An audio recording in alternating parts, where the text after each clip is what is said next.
сәлеметсіздерме? Алтынбек Сәрсенбайұлы атындағы орта мектептің 2-ші В сынып білім алушысы Ыбырайым Аяла Бағланқызы. Мен оқуға құштар мектеп ауданында кітаптар оқу байқауына қатысып жатырмын. Мен бұл байқауда 9-дан астам ертегілер оқыдым.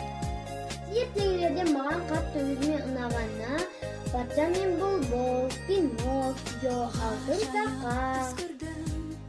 Мен осы ертегілерден әр апта сайын тест тапсырып отырамын. Одан түсінгенімді ата-анама, сіңілдеріме, інілеріме айтамын, оқып беремін. Осы байқауды ұйымдастырып отырған апайларыма рахмет айтамын. Балалар, кітапты, ертегілерді көп оқыңдар.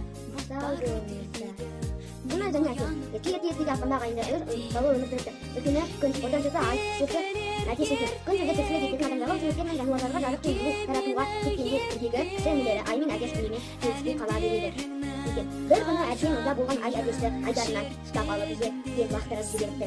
Кешке үйге келген күн болған жағдайды естіп өлерде ашуға айға туған інімде өзі үйге қалай лақтырдым, сендей рақымсызды көргім келмейді. Бұдан бұлай аспанға мен күндіз бен түнде шығатын боламыз, ал әтеш жақын інім болып қала береді. Ол мені ұмытпайды дейді. Сол уақыттан бастап әтеш таң атасымен күнді көргенде күкәрику деп айғай салатын болыпты. Бұл амансыз ба?